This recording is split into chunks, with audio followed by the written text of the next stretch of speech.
Okay, so I'm going to go ahead and put this video together in kind of a chronological order.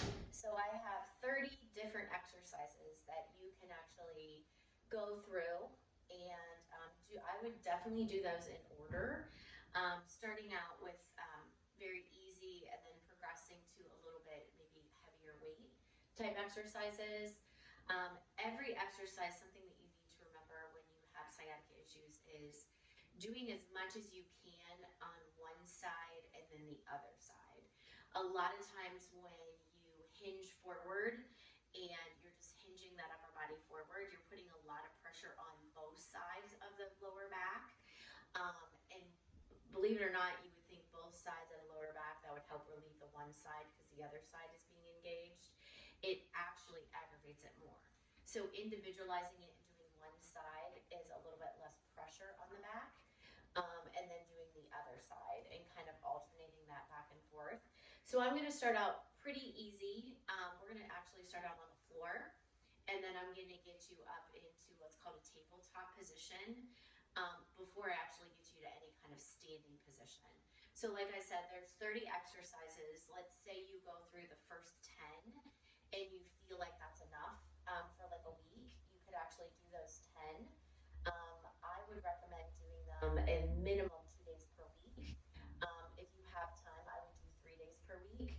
The science behind that is the fact that after 3 days, you actually lose a little bit of muscle mass that you've gained from working out.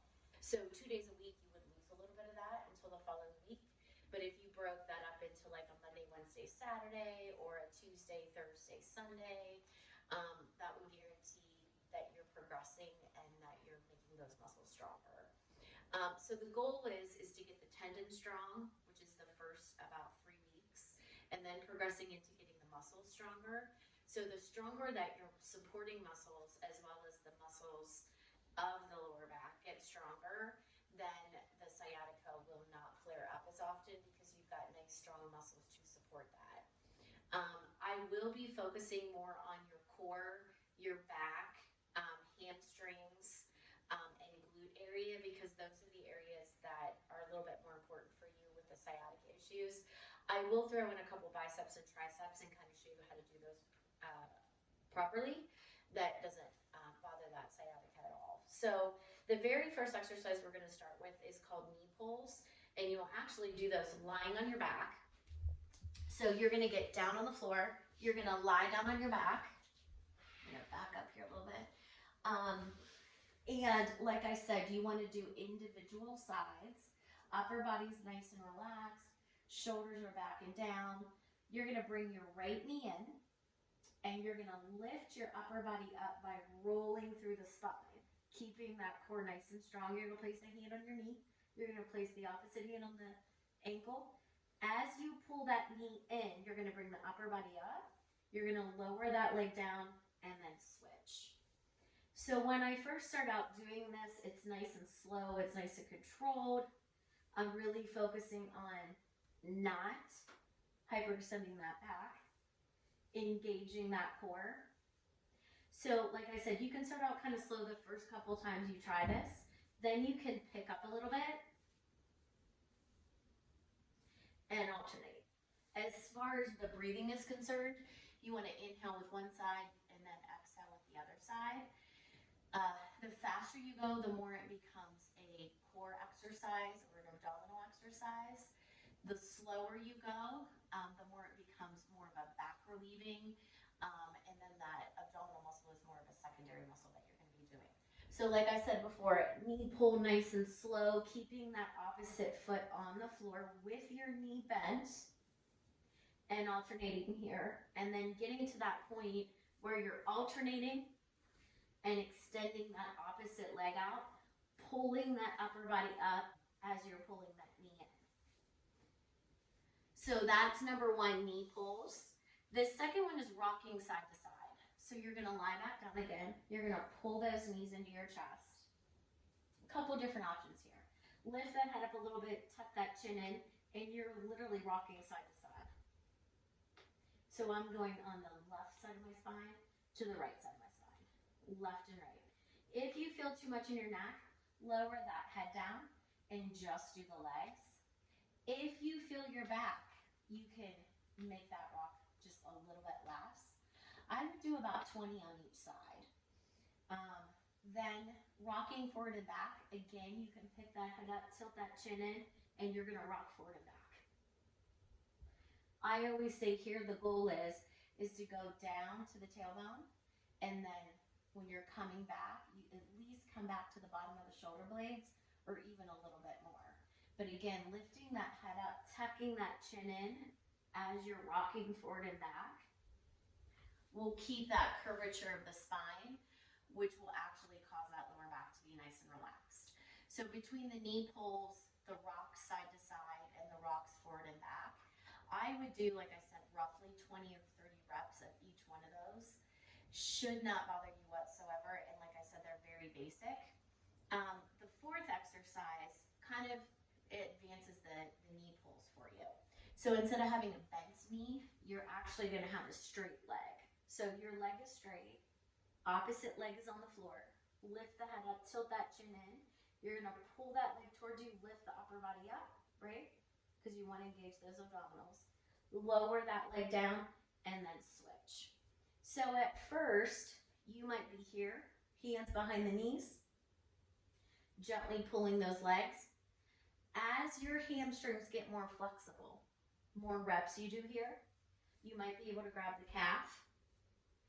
Then as they get even more flexible, you may be able to reach for the ankles. But again, it's not just a leg pull, keeping that upper body stationary. You want to roll that upper body up as you're pulling that leg in. So just like the knee pull, you can take it nice and slow, bringing the opposite leg down every single time, or you can pick it up where you're pulling here. Picking up that pace, engaging the abs just a little bit more, but yet supporting that back at the same time. Again, for that exercise, I would do a set of 20 on each side. So you've got the knee pulls, the rock side to side, the rock front and back, and then the straight leg pulls. Now I'm going to get you into a tabletop position. So you're going to come up right up here on all fours. Abs nice and tight, back nice and straight. Couple things about your joints. You want your shoulder, your elbow, and your wrist to line up. And then you also want your knees and your hips to line up. So you don't want those knees too close together. You want them definitely to line up.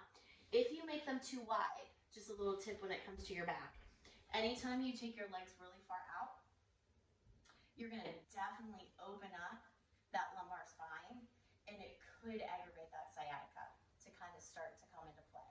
So you want to have a neutral spine when you're up here in a tabletop position. From tabletop, we're going to do something called a bird dog. All that means is that you're doing opposite arm and opposite leg. So you always want to look straight down to the floor, keeping that cervical spine or that neck nice and straight. You're going to elevate the right leg up, the left arm out, hold it for a second, and then come back down. And then lift the right arm and the left leg up and come back down. So as you repeat this, a couple things you're focusing on is keeping that abs nice and tight, but also getting to the point where you know that you're straight, right? So a lot of people might be here and their leg's a little lower, the arm might be a little bit lower. Every time you repeat it, you're focusing on keeping that line straight. I would inhale with one side, exhale with the other side. And again, I would do 20 reps with each side. Bird dog is probably one of the most important exercises for you to do, because what it does is it strengthens the muscles right along the spine, all the way down. So the more you can keep your spine in the correct S-curve for you and keeping those muscles nice and strong, you're not going to potentially step out to the right or step out to the left or step forward and lean forward and aggravate that sciatica. So bird dog is definitely important. You'll notice throughout the workout, I'm going to be advancing that bird dog. So if I advance it too much, you can always go back and just do the one that we just completed. The sixth exercise is called cat-cow. You may have heard of it before. You're gonna come back up into tabletop position, back nice and straight. Again, knees and hips are lined up, shoulder, elbow, and wrist are lined up. So we are going to do cat. So we're gonna go ahead and pull our belly button into our spine.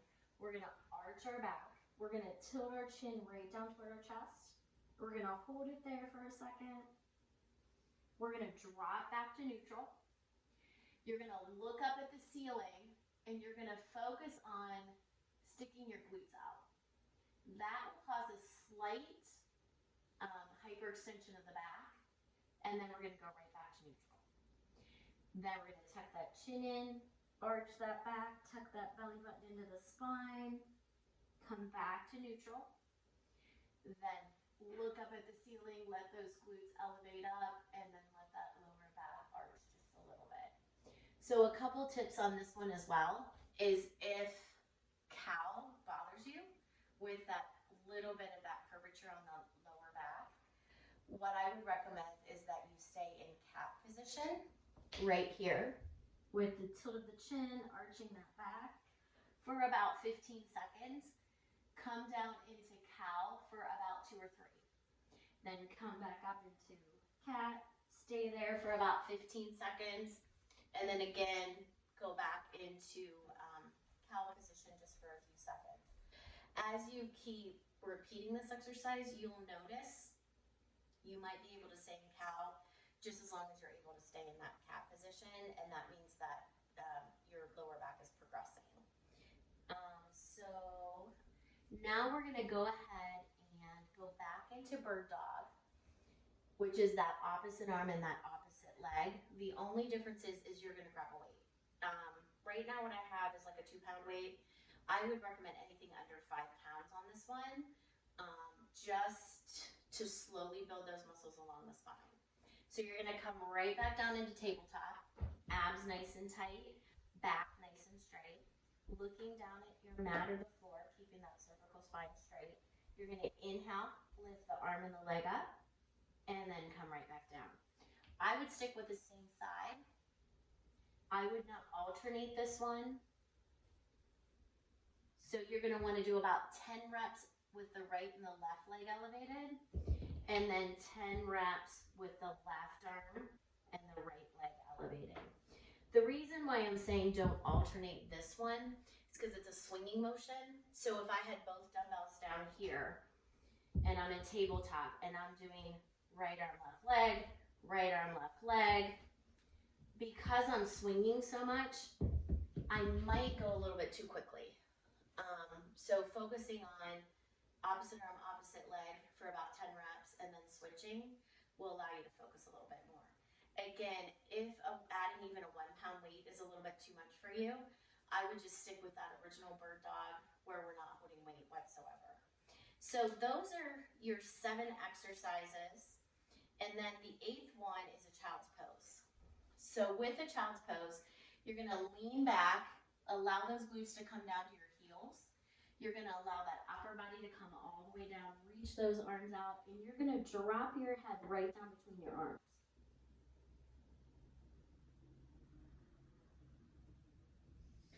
And you wanna hold that pose for about 15 seconds.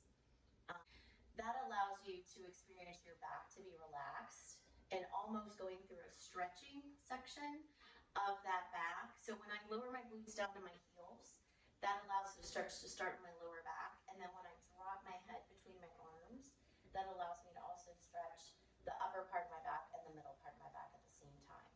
So these first 8 exercises, I would consider those a beginner level. So if we review those, you have the knee pulls where you're pulling the knee into the chest and you're alternating, either going slow or quick. The rock side to side where you're on your back and you're rotating side to side, or you're rotating front to back. You've got the straight leg pulls, which are similar to the knee pulls where you're just pulling that knee in and then alternating, again going slow or fast. You have the bird dog, opposite arm, opposite leg, cat cow, the bird dog with a small dumbbell, and then your child's pose. All of those exercises I would do at least one set of 20 with each side, and then ending with a child's pose, holding it probably about 15 seconds, roughly about 3 times. So I'm going to go ahead and provide you with a screen that goes through those 8 exercises.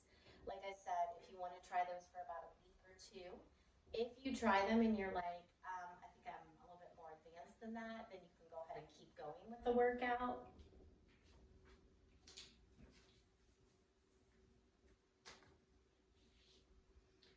Okay, so after those first 8 exercises, we are actually going to go ahead and have a seat on our glutes. You're going to engage that core, keep it nice and tight. You've got to bend in both knees. We're going to grab a hold of our legs right in the hamstrings. You're going to keep that core engaged. You're going to lean back just slightly.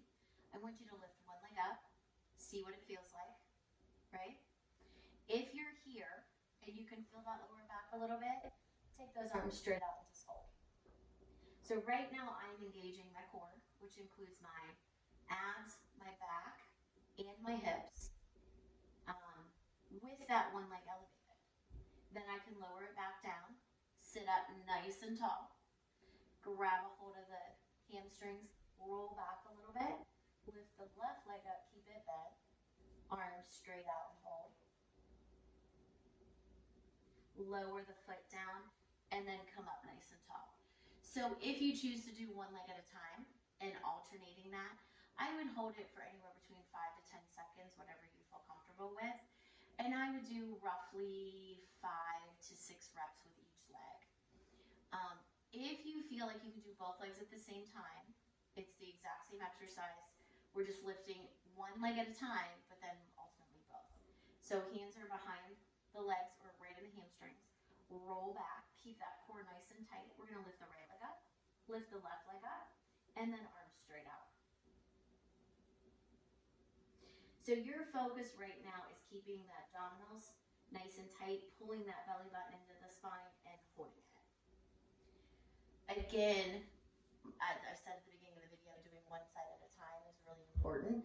So you may want to start with just that one leg and then the other leg, and then in a few weeks from now, actually be able to do both. The 10th exercise is we're going to go right back to bird dog again. So we're going to grab a hold of our weight, that 1 to 4 pound dumbbell, right? Anything under 5.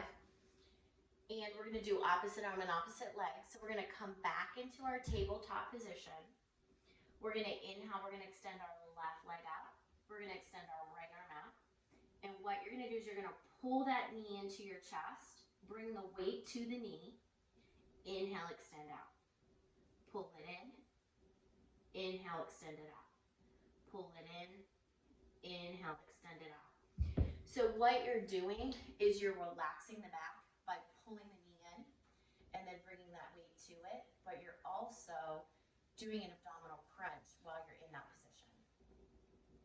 And then you're extending out the opposite arm and the opposite leg, which again is working all of those muscles right along the spine. So then we're going to go ahead and switch. So you've got the left arm and the right leg. Again, remember, joints are all lined up. Shoulder, elbow, wrist, knee and hip, abs nice and tight. We're going to inhale, extend out. Exhale, knee and weight to the knee. Inhale, extend out. Exhale, knee and weight together. Inhale, extend out. Exhale, pull the knee in with the weight with it. So I would do roughly 10 to 15 reps on each side. Again, this is a little bit more advanced than the first 8 exercises that we just got done doing. The boat pose as well as that bird dog with the knee tuck. So if 20 reps on each side is a little bit too much, obviously go ahead and do what you can do and then just build from there. The next exercise is a plank on your forearms. Couple things about a plank. Plank is a very important exercise for everybody to be able to learn how to do. It works almost every single muscle of the body. There are ways to make it easy, and then there's ways, obviously, to make it hard. I'm going to do it on the floor for right now. You want to make sure you're doing your planks on your forearms, not a straight arm. Straight arm is gonna actually make you kind of almost have like a sway back, and if your abdominals are not strong enough, your back will start to sway down, and then that could actually aggravate. So we're gonna start out on our forearms. You're gonna line your elbow and your shoulder up. You're gonna come up on your toes. Your feet, again, are hip width apart. Back is nice and straight. Abs are nice and strong. So at any point in time that I feel my lower back, I'm gonna go ahead and come down and take a break. Then after about 5 to 10 seconds, I'm gonna come back up and try it again. Usually what I do for most people is I set a timer for 30 seconds.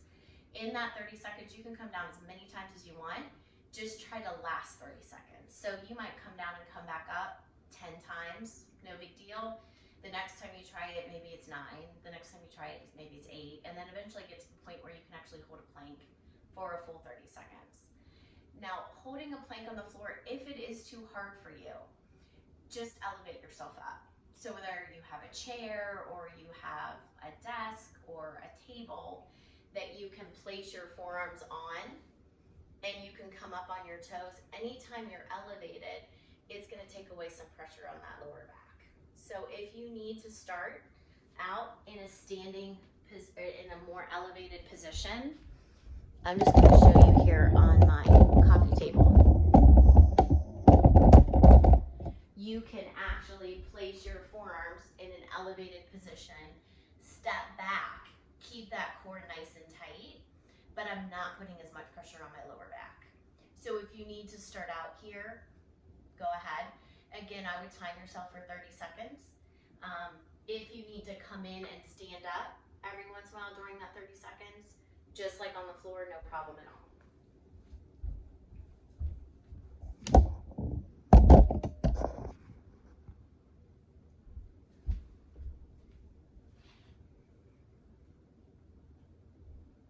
All right, so now we're gonna go ahead and come up into a standing position. If you have a chair, if you don't have a bench at home and you just have a kitchen chair or maybe a bench of some kind, you're gonna grab it. You're gonna grab your dumbbells, and we're gonna do what's called a one-arm row. So if you do rows and you hinge forward, bench over 45 degrees, core's nice and tight, and you're rowing like this and squeezing your shoulder blades, you are putting a lot of pressure on your back. Again, right, even though you're individualizing the arms, we're not individualizing that lower back. So the best way for you to do a one-arm row and work your back is by actually placing your knee on your bench or your chair, placing that same hand on that chair, leaning forward, keeping that core tight. I'm gonna come over here on the edge of my chair, and you're gonna take that elbow straight up to the ceiling, bring it right back down. Straight up, right back down. So you wanna feel that shoulder blade squeeze toward the midline of your body. If you don't feel that squeeze, then you're just doing an arm exercise. So you wanna come up high enough that you feel that squeeze. If the weight is too heavy, that means you've come up and you've shifted your shoulder. So you wanna keep everything nice and steady. The only thing that's moving is your arm coming up, your elbow bending, and that shoulder blade moving right toward the midline of the body. So you'll definitely want to do 20 reps on each side. You can slowly progress your weight there. Again, one-arm rows work your lat muscle, which is the biggest muscle of your back. So individualizing it, working the right lat and then working the left lat, and getting that strong, as well as getting those muscles along the spine strong with the bird dog, will help you with your sciatica issues. You can eventually get to the point where you are progressing into a standing row. What I recommend is that instead of the same knee, same hand on the bench, you don't want to have your feet hip width apart and then doing a row here. What I recommend is having one leg out in front of the other one, then hinging forward. What that does is that relieves one side of the back and engages the other side while you're hinged forward and you go straight up. I would recommend doing that for about 6 to 8 weeks until you get really comfortable with those one-arm rows. One arm rows are gonna help you with posture. I do them with everybody. It's really important to keep those shoulders back and down and keep you nice and upright. It actually even helps you with your abdominals so that when you're standing upright, you know to engage those.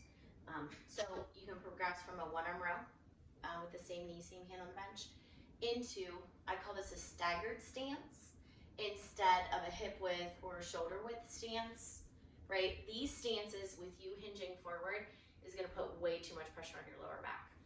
This stance is gonna definitely alleviate that a little bit for you.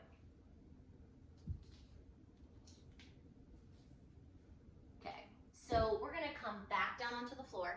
We're gonna grab both of our dumbbells this time.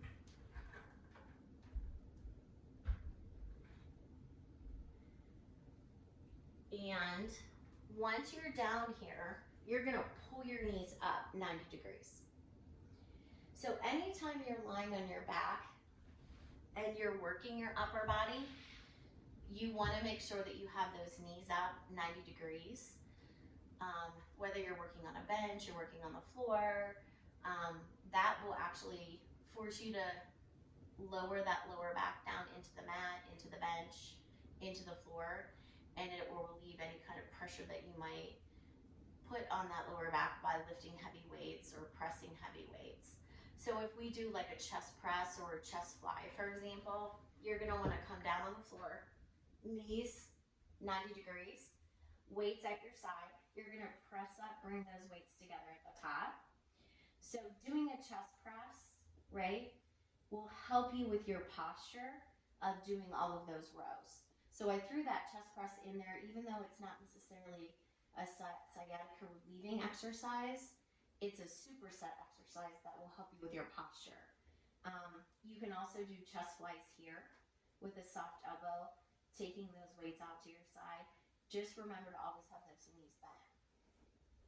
You're gonna wanna do 1 to 2 sets of 20 there as well, whether that's a chest press or a chest fly.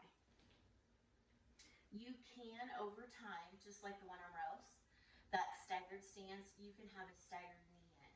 So if I lie down and I can have one knee in and one leg and one foot down here on the floor as I'm pressing, and then switch and do the other side, right? So you're relieving one side of the back, engaging a little bit of the other side of the back while you're doing that chest press. But I would definitely wait about 6 weeks to try that.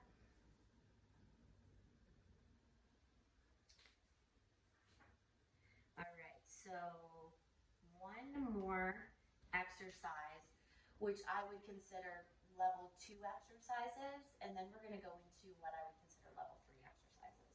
So the last exercise in level 2, we're gonna wanna go ahead and stand all the way up. And our lovely bird dog has come back again, but we're gonna do it now in a standing position, right? So the other 3 we've been down on all fours, and we've done opposite arm, opposite leg.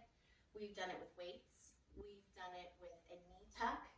So now we're gonna be doing it in a standing position. So what you wanna do is you do wanna hinge forward. I would place a chair on one side of you. That's just for balance. It's gonna make you feel a little bit more comfortable. So hands on the chair. I'm hinging forward. I got a nice bend in my knees. So because my left hand's on the chair, I'm gonna elevate my left leg and my right arm. I'm gonna bring it back down. And then I'm gonna stand up nice and tall. Gonna come back down. Left leg, right arm. Bring it back down. Stand up nice and tall. Hinge forward.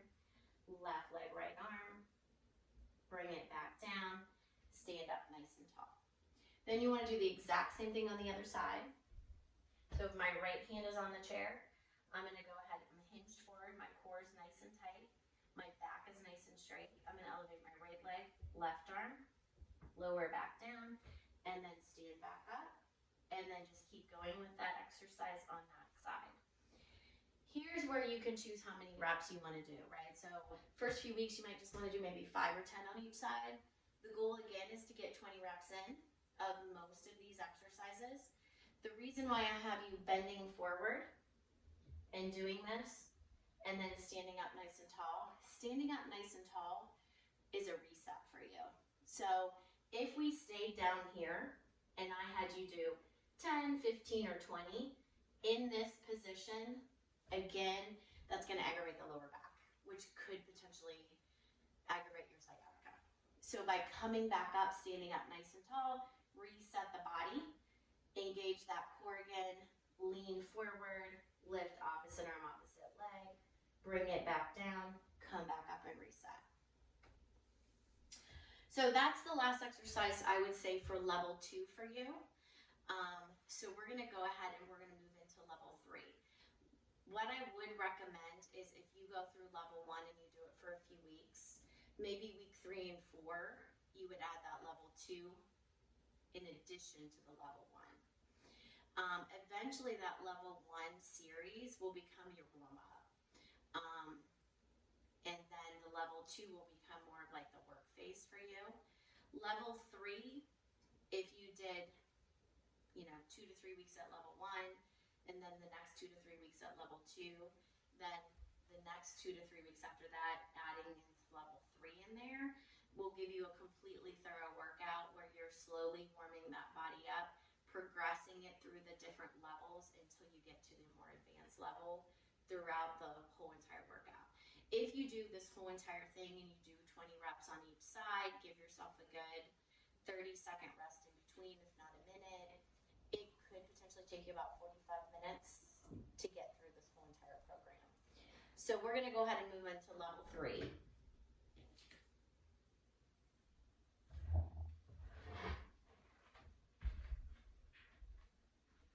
Okay, so level 3, first exercise on level 3 is a 1-arm row in a bird dog position. So it's a standing bird dog position. So I'm going to actually bring my chair back just in case I need it.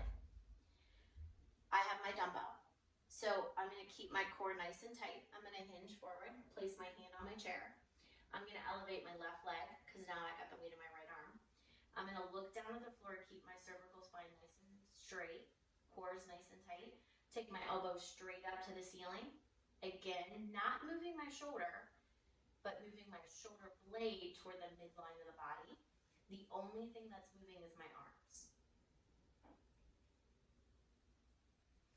You want to inhale as you pull up, exhale as you come, you want to exhale as you pull up, inhale as you bring it back down.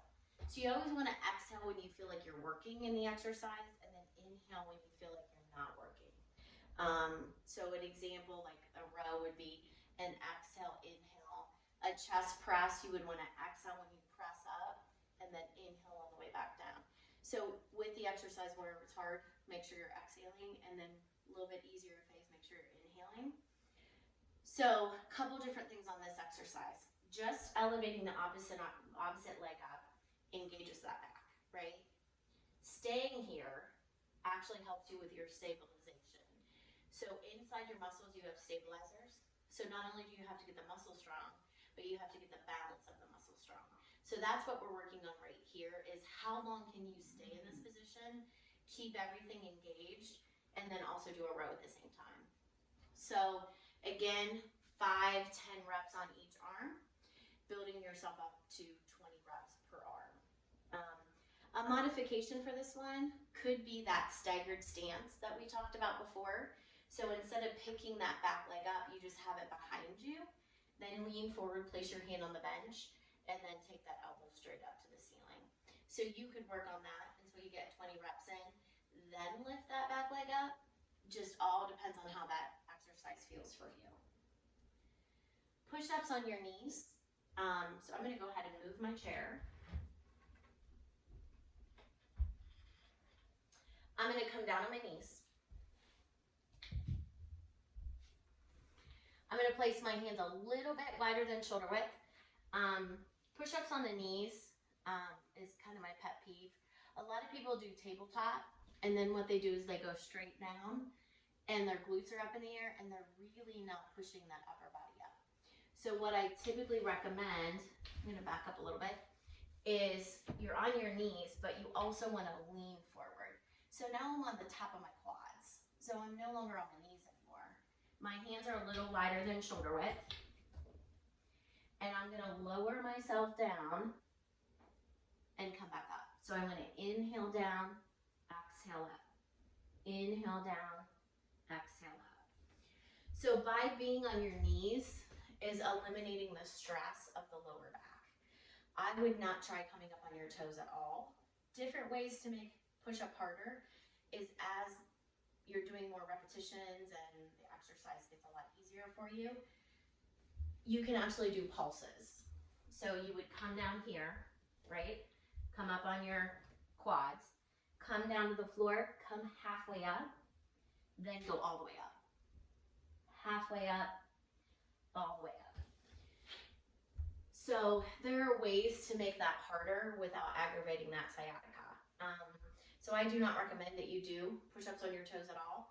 Just in case, just like a plank, being in a straight arm plank, you have that tendency to, right in the middle of the body, lower that lower back down into like a sway back position, and then it could aggravate things for you. So again, the push-ups on the knees, push-ups are typically harder for women because our center of gravity is in our hips and not in our chest. So easier for guys because that's where their center of gravity is and that's where they're stronger at. Upper body wise, we're typically stronger in the hips and the legs. So it might take you a little while to get to 20 reps on those push-ups, but definitely progress with them, you know, every time you repeat the workout. Next exercise is shoulder press against the wall. So I'm going to go ahead and move my camera. You want to grab both of your dumbbells.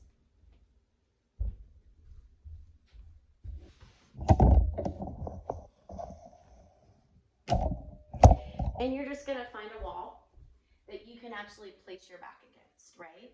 So my back is completely against the wall. Heels are pretty close to the wall. I'm looking forward. I want to feel the back of my head against the wall. So this is a good time probably to also do kind of a check of the body. So if you set your dumbbells down and you stand against the wall, what does that feel like? You want to make sure that the back of your head is against the wall, the glutes are against the wall, the heels are pretty close, and you want to be able to feel the back of the shoulders against the wall as well.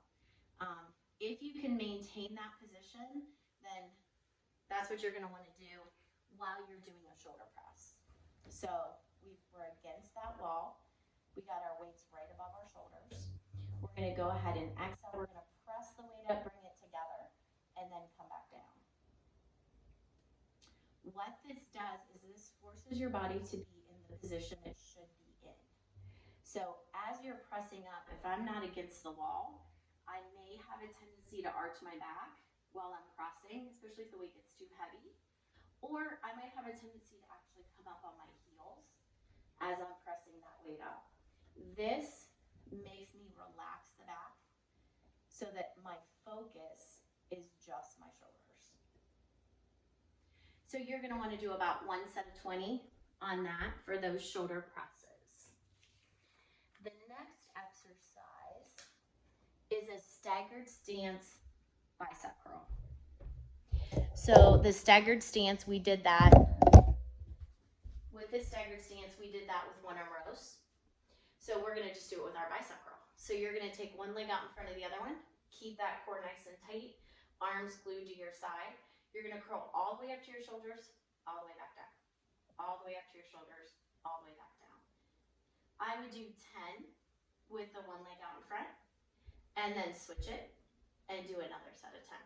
So right now with my left leg forward, I am relaxing my left side of my back, but I'm engaging the right side just a little bit.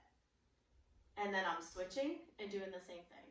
Having a staggered stance also helps alleviate the arching that you see in a lot of people when they're doing a bicep curl and it gets too hard and they end up swaying back like this.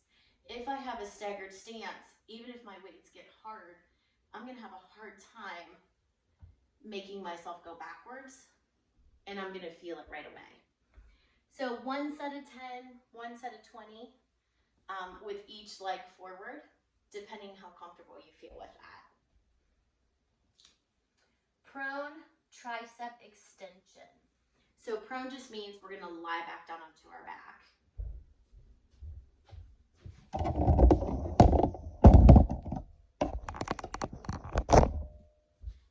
So we're gonna go ahead and lie down on our back, just like I said before, with the chest press and the flies. We're gonna lie down, we're gonna pull our knees up so that they are completely 90-degree angle here, right? Both weights are up to the ceiling, palms are facing in, elbows are front. We're gonna bend our elbows 90 degrees, take those weights right down by your ears, and then extend them right back up. Right down by the ears, right back up. So right now I don't have to worry about my lower back straining, hyperextending, or anything as my weights get heavier because I know my back is nice and protected. So here you could do 1 to 2 sets of 20, depending on how comfortable you feel. Again, as you advance, you can lower one leg down, have that one leg up and do a set, lower that leg down, elevate the other one up, and do another set. All right, so knee pulls with the hands behind the head. So we're gonna go back to level 1, where we learned how to do the knee pulls, and we used our arms to pull those knees in. This time we're not gonna use arms to pull our knees in. Knees are still gonna come in, but we're gonna kind of focus a little bit more on the abdominals. So you're gonna lie down, you're gonna pull that right knee into your chest, let that left leg relax on the floor, hands behind the head. You wanna keep your chest open, elbows out to the side. So as that knee comes in, you're gonna curl up, lift that upper body up, lower back down. Curl in, lower back down. So right now, as I lower my feet back down, making sure that I have a nice bend in my knees as I'm coming up and coming back down. So I can speed that up a little bit, right? By keeping my legs up, pulling my knee in, just with my legs, rolling through the spine to come up, curl myself up toward that knee. So anytime you're lifting your upper body up, a couple pointers there is you want to tuck that chin in a little bit, and you want to feel like you are curling through the spine to come up. That means you're engaging your abdominals correctly. If I was here and my elbows are out, hands behind my head, and I just come straight up, I'm not curling through the spine, so I'm actually aggravating my back. So what we're doing is we're protecting the lower back by keeping the knees in and alternating. We're also protecting the thoracic part of the back by curling as we come up. So again, on this one, since it's a level 3, you could start out with 5 to 10 reps and then work your way up to 20 on each side. Rolling like a ball is kind of a little bit more of an advanced roll than what we did in level 1. Level 1, we laid on the floor, knees in, and we rocked left to right. And then we also rocked forward and back a little. So now we're gonna just add a tiny little bit of momentum to it. So you're gonna start out seated. You're gonna place your hands and your hamstrings, or right behind the legs. You're gonna roll back, keep the core tight, bring those knees up, right? Tilt that chin in. You're gonna roll back to your shoulders and come all the way back up. So here is where you wanna roll through the spine, come back, and then come back up. You never wanna roll back onto your neck. You wanna stop right in the middle of that shoulder blade, use the momentum and roll yourself back up. So I would do, depending on how that feels, 5 reps, 10 reps, 15, you can work your way up to 20. In Pilates, they call that massaging the back because of the curvature of the spine, and you're rolling through the spine all the way up, massaging it, and then starting at the top again, and then rolling all the way back down. So like I said, you could range between 5 reps to 20 reps on that one. Straight leg crunches, again, we're gonna go back to level 1, and instead of pulling the leg in and lifting that upper body up, we're not gonna pull the leg. So we're gonna keep one leg on the floor, have one leg straight up. We're gonna place our hands behind our head. We're gonna tilt our chin in. So we're gonna pull that leg in by just using the leg strength. We're gonna pull in, roll through the spine up, come back down, and switch. Again, just like level 1, you can go as slow as you would like, or as you get a little bit more advanced, go a little bit quicker, as long as you can maintain that curvature of your spine and roll up properly. So again, you can do 5 reps on each side, working your way up to 20 reps. One thing to remember is our arms and our legs are our levers. So if we bend them, it makes it easier. If we straighten them, it makes it harder. So if doing a straight-legged, non-pull lift for the abdominals is too hard for you, you may need to wait a couple weeks and just repeat the bent knee for a little while until you progress to that straight leg. So plank with knee drops. So we tried that plank before on the floor, and then we tried it on the coffee table or a little bit of a higher surface that you would have at home. So on this one, you definitely have to do this one on the floor. So if you are not ready for that level 3, and you need to wait a few weeks, I would wait a few weeks on this specific exercise. But if you are ready, you're gonna come down on your forearms. Remember, shoulder and elbow are lined up. You're gonna curl your toes under, keep that back straight, feet are hip width apart, core is tight, back straight. You're gonna drop your knees down, tap them, come back up. Drop, up, drop, up, drop, up. This does a couple different things. This allows you to focus on your lower abdominals and actually do a lower ab exercise while you're in that plank, but it also relieves the back. So when you drop the knees, you'll feel your back relaxing, and then when you pull them back up, you're gonna feel that back engaging. So I would say start out with 5 to 10 reps, and then work your way up to 20 reps. You can also time yourself on this one if you'd like. You could time 30 seconds, do a couple drops, come down, take a break, do a couple more drops. At the end of 30 seconds, just quit wherever you're at. And then, you know, over time, you'll notice yourself not stopping as much during that 30 seconds as well. So that is a plank with knee drops. The next exercise is a boat pose with your arms up over your head. So in level 2, we did a boat pose where you were seated, hands are behind your quads, right, or on your hamstrings. You rolled back, kept your core tight, you lifted both legs up. Remember the first level, maybe one leg at a time. Now we're at both arms are straight out. A little bit more advanced is just taking those arms up over the head and holding. For you, I would always keep those knees bent. I would not straighten those legs out. The only time I would straighten your legs out is if you're lying on your back for any type of exercise for right now. Leaning back and keeping those knees back, or keeping those knees bent, will help relieve that back a little bit, and you could just play with the arms to make that boat pose harder, right? So arms straight out is easy, arms up over the head. You can even take the arms out to your side and feel those abdominal muscles a little differently and not have to worry about straightening those legs up at all. I would probably do 2 or 3 of those. See if you can hold it for anywhere between 10 seconds to 20 seconds, maybe even work your way up to 30 seconds on that one. And maybe only do 2 or 3 reps.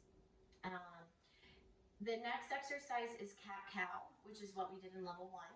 No difference here at all. This is just, you're now in level 3. I want to give you a little bit of a break in case you're starting to flip your back a little bit. So remember cat-cow, you're up here on all fours. Shoulder, elbow, wrist lined up, knee, hip lined up.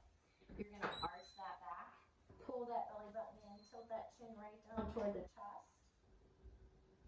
Come back to neutral. And then arch the back, look up at the ceiling, right? Come back to neutral. Now that you're at level 3, hopefully you're not doing a 2-second cat or 2-second cow and a 15-second cat. Hopefully it's a little bit more equal at this point in time. I would do depending on how you feel, you can do anywhere between 5 reps to 10 reps on this one. Again, this is more of a relaxation for the back to kind of give it a reset before we keep going. So Deadbug is also kind of a reset. So we're nearing the end, believe it or not. We're on exercise 26 out of 30. So cat-cow, 5 to 10 reps. Now you're gonna lie on your back for Deadbug. It's a yoga pose. You're gonna go ahead and lie all the way back. You're gonna pull one knee in at a time. Feet are flat up to the ceiling. I got a nice 90-degree bend in my knees. I'm gonna take my right hand, place it on the bottom of my right foot. I'm going to take my left hand, place it on the bottom of my left foot. While I'm pushing down with my hands, I'm pushing up with my feet at the exact same time. So right now I am forcing the lower part of my back to go down into the mat. You want to hold that pose for about 30 seconds.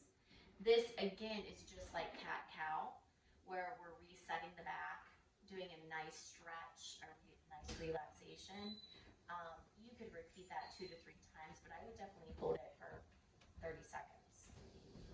Now, we focused a lot on back, abdominals, keeping our levers with a little bit of a bend in them, right? Doing a little bit of upper body.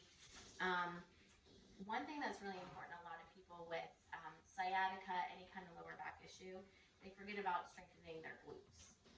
So these next 3 exercises are all about the glutes getting stronger. So you're going to lie down on your back.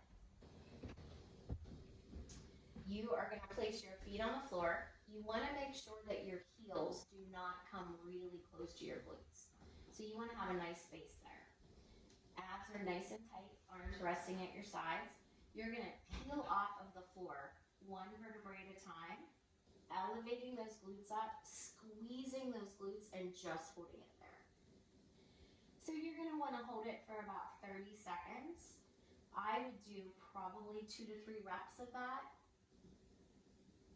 And then after that 30 seconds, come back down. Like I said, do about 2 to 3 reps.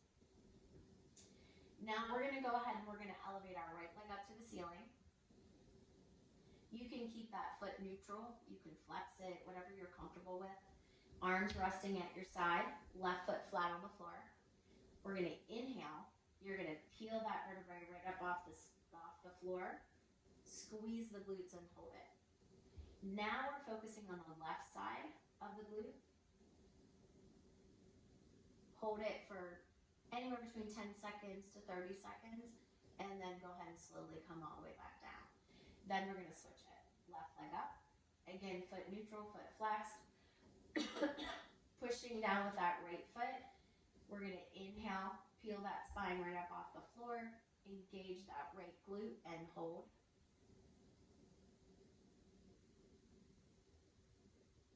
And then slowly come all the way back down. So by holding those bridges, whether both feet are on the floor or one leg is elevated, you are working the stabilizers inside of your glutes, which is really, really important. You can also work on muscle development of the glutes just overall by doing repetitive bridges.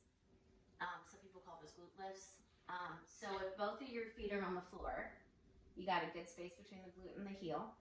You're going to inhale, peel yourself off the floor, squeeze the glutes, and then roll all the way back down. And then peel yourself up, squeeze the glutes, and then roll all the way back down. You can do the exact same thing with one leg, right? So my left leg's up. I'm going to peel myself off, squeeze my glutes, and then roll back down. And then come all the way back up, and then roll back down. Same thing on the other leg. Right leg's up. Remember, the foot can be neutral or flexed. I'm going to peel through the spine, come up, squeeze the glutes, and then roll all the way back down, and then roll back up, and all the way back down. You can do 20 reps of a bridge with both feet on the floor. You can do 20 reps with one leg elevated, and then switch it.